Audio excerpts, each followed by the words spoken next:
Hi అండి, అందరికీ welcome back to my channel.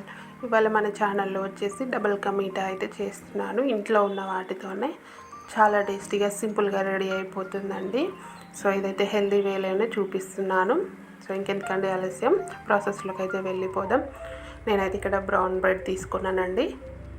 చూడండి, ఇలా బ్రౌన్ బ్రెడ్ తీసుకున్న తర్వాత వాటిని చిన్న చిన్న పీసెస్గా అయితే కట్ చేసుకోవాలి. ఈ వీడియో క్లిప్లో చూపిస్తున్నట్టుగా ఈ షేప్లో అయితే కట్ చేసుకోవాలి, ఇదే సైజులో. సో ఇలా కట్ చేసుకొని పక్కన పెట్టేసుకోవాలి. ఇప్పుడు ఒక కడాయి పెట్టుకొని అందులో ఒక 2 టేబుల్ స్పూన్ల నెయ్యి అయితే వేసుకోవాలండి. మామూలుగా ఆయిల్లో ఫ్రై చేస్తారు కదా, సో అలా కాకుండా ఇలా ఒక 2 టేబుల్ స్పూన్ల నెయ్యి వేసుకొని షాలో ఫ్రై చేసుకోండి, చాలా బాగుంటుంది. సో ఇలా వేసుకున్న తర్వాత నెయ్యి వేడైన తర్వాత బ్రెడ్ పీసెస్ అయితే అందులో వేసుకొని ఇలా బ్రౌన్ కలర్ వచ్చిన తర్వాత ఇంకో సైడ్ అయితే ఫ్లిప్ చేసుకోవాలి. ఇలా 2 సైడ్స్ బ్రౌన్ కలర్ వచ్చేంత వరకు అయితే సిమ్లో పెట్టి ఫ్రై చేసుకోవాలండి. చూడండి, వీడియో క్లిప్లో చూపిస్తున్న విధంగా ఫ్రై అయిపోవాలన్నమాట బ్రెడ్ పీసెస్ అనేటివి.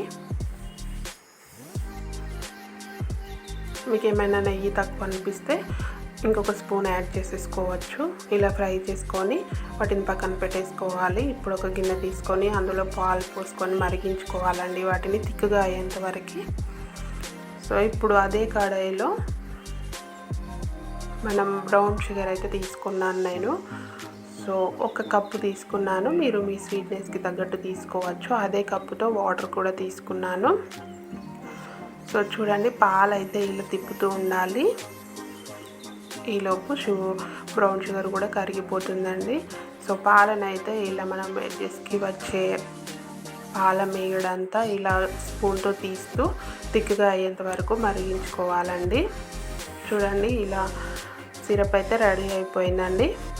ఇప్పుడు మనం ఫ్రై చేసుకున్న బ్రెడ్ పీసెస్ అనేటివి ఇప్పుడు ఈ సిరప్లో వేసుకోవాలి. ఈ బ్రెడ్ పీసెస్ అనేవి ఆ సిరప్ని మొత్తం అబ్జర్వ్ చేసుకోవాలండి, వాటిని కలపకూడదండి, ఇలానే ఉంచుకోవాలి. ఇప్పుడు మనం తిక్కుగా అయ్యేంత వరకు మరిగించుకున్న పాలనైతే వీటిపైన పోసేసుకోవాలండి. చూడండి, మొత్తం బ్రెడ్ పీసెస్ పైన పడేలా మొత్తం పోసుకోవాలి దీనిపైన. చూడండి ఎంత బాగుందో, టెంప్టింగ్గా చాలా బాగుంటుంది, చాలా టేస్టీగా ఉంటుంది. ఒక 2 మినిట్స్ అలానే వదిలేయండి. పాలను కూడా బ్రెడ్ పీసెస్ అనేటివి మొత్తం పీల్చుకోవాలి. అంతేనండి, చాలా టేస్టీగా ఉండే డబల్ కా మీఠా అయితే రెడీ అయిపోయిందండి. ఇందులో కలర్ కూడా అవసరం లేదు, ఫుడ్ కలర్ కూడా అవసరం లేదండి. సో అంతే, ఎంతో సింపుల్గా హెల్దీ వేలో డబల్ కా మీఠా అయితే రెడీ అయిపోయిందండి. దీన్ని చల్లగా సర్వ్ చేసుకుంటే చాలా టేస్టీగా ఉంటుంది. సో తప్పకుండా ట్రై చేయండి. నచ్చితే మాత్రం ఒక చిన్న లైక్ ఇచ్చి సపోర్ట్ చేయండి. సో కమెంట్ చేయండి ఎలా వచ్చిందో. మన ఛానల్ని సబ్స్క్రైబ్ చేసుకోవడం మాత్రం మర్చిపోవద్దు.